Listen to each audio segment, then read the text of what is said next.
Baik, di sini kita akan melihat bagaimana solid edge dalam membuat suatu desain frame dan juga desain welding dengan sangat mudah. Oke, kita langsung saja. Dimana di sini kita bisa memanfaatkan seperti komponen yang terdapat dalam kubus untuk dijadikan frame, dan di sini kita akan membuat suatu frame. Jadi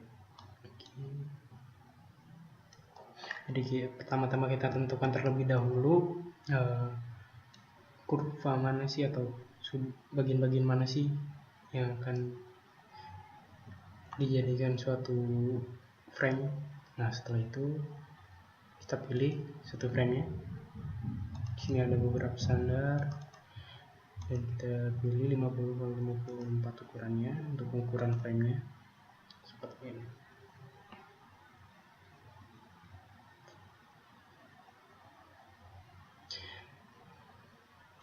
Jadi frame sendiri dalam solid edge bisa dibuat secara otomatis seperti tadi, ataupun secara manual dengan kita membuat suatu garis-garis tertentu, ataupun memanfaatkan sudut-sudut tertentu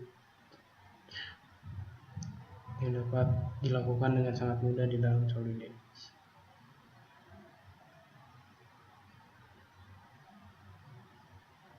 Seperti ini.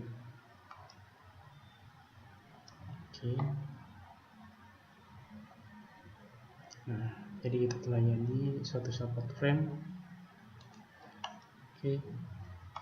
Selanjutnya kita akan membuat suatu desain welding di dalam solid edge. Jadi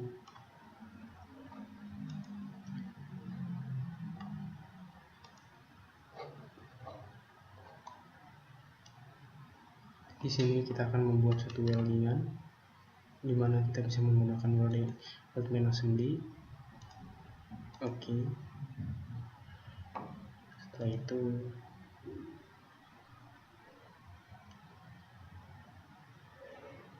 kita bisa memilih jenis weldingnya seperti tadi. Nah, di sini fillet welding, di mana di sini welding size-nya kita bisa tentukan, dan di sini close style atau open tile kita bisa tentukan sendiri.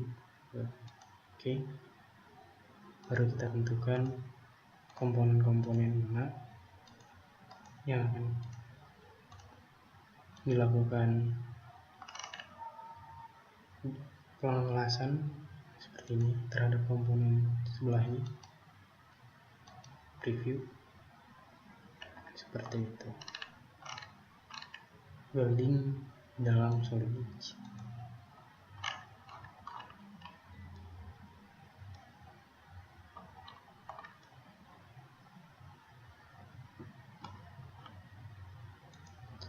Jadi itu tadi sedikit tentang bagaimana desain frame dan welding di dalam solid edge. Terima kasih.